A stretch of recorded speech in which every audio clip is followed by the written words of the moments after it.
Something no one's going to tell you about your photography website, besides obviously having to have one, is there are two pages you should be combining together in the future.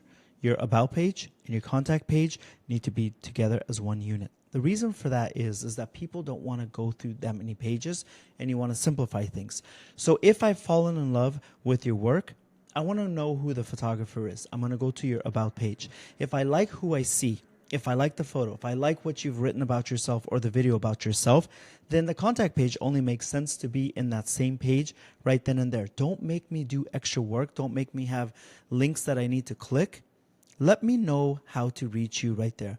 Combine those two pages, increase your bookings. Wedding photographers, if you have to have more than 3 galleries and you're not booking the job, then the problem is what is within the galleries. Could be your photos, could be the layouts, could be the selection of the photos that you have going on. You want to make sure that you address that first, and then you want to add more photos. Now, the reason why I say 3 galleries is if the first gallery, they're like, oh, okay, this is cool. It's enough to just get me to gallery number 2. And then they go to gallery number 2 and they're still not clicking the book me button or the contact button. They're like, let's see one more gallery. If you don't get them by the end of gallery number 3, there's another problem. So learn to identify the behaviors of potential clients, and then you can address the proper problem. Photography secrets that's going to help you book more clients through the Ikea method. The Ikea method is make sure that everything is a route, almost like a haunted house, but they have arrows that they light up on the floor to take you to the next place. So if I'm looking at your photo gallery on your website and I like what I see at the end of that gallery, I should see 2 options. The first option is a link to the Contact Me page or the Book Me page, however way you title it. And if I'm not yet sold, there should be a second link at the bottom of that page. That should take me to the next gallery that you want me to see, the way Ikea guides you through the store. If you're not doing that, you are cornering them in a dead end, and that's what axe murderers do, and that's not you. I hope not. On your Contact/About Me page, remember I said we're going to combine those two. They're going to make a perfect union. You're going to have a video. Because look, at the end of the day, I don't give a damn about you walking on the beach, what you like when you picked up the camera. I just want to know how you're going to help me look like a hero. I want to know how you are going to help me look good, or my business, or my wedding, whatever kind of photography you do. What I would rather watch is a 60-second, a 90-second video where you're like, hey, I'm Walid. I'm a photographer from LA. I do a lot of record covers, magazine covers, and I really specialize in helping people pop out and seeing themselves in a way that they haven't before. My pictures are more moody. I love shadows as much as I love light. And I'm almost obsessed with holding my clients' hands through the entire process. So if you're looking for that kind of guided action through your entire process, I'm your guy.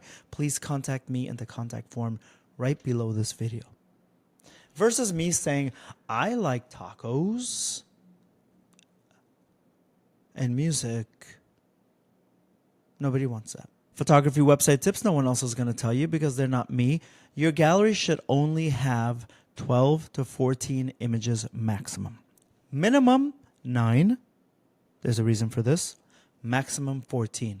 The reason why is if you do 8 or 7, the minimum, that's just showing that you're inexperienced and it's not that good and you don't have a lot of work to show. So they're going to grow bored of you pretty quick. 9, 10, 11, 12. Okay, that's good. 12 to 14 is really the perfect amount. So whether you have 13 in there, you have 12, you have 14, that's great. If you have to go above 14 and you hit 15, it's this weird round number that starts putting you into this mass quantity category. If you can't get them in the first 14 photos, there's something wrong with your photos or your presentation. Then you go and you reevaluate it, you redesign it, you repost additional images. Photographers, you should only book 50% of the clients that you talk to, the inquiries, but it's got to be a true inquiry, right? And if you book more than 50%, then what you're really saying is, hey, I'm on sale and no one really respects it. We get things on sale, but we don't really respect things that are on sale as much as we would respect something that is full price. You're a luxury item. People don't want to pay sale prices. If you have 10 clients, and I'm saying like true inquiries, like you've had a Zoom call with them, you had an in-person call or a phone call with them, not 1 or 2 texts, not 1 or 2 emails. You have 10 true inquiries. You should be aiming for 50% in the beginning and then 40% a little bit later on as you advance. If you are booking more than 50%, you are severely underpriced. But if you're booking maybe 2 out of 10, 3 out of 10, why are there balloons on my screen? If you're booking 2 or 3 out of 10, the market is saying you're not worth that much, and then you have to adjust. The goal is 50-50, and then as you advance a little bit more, the goal is 40% booked, 60% not booked, but you've raised your price so much that 40% is a really good booking percentage. Where do the balloons come from?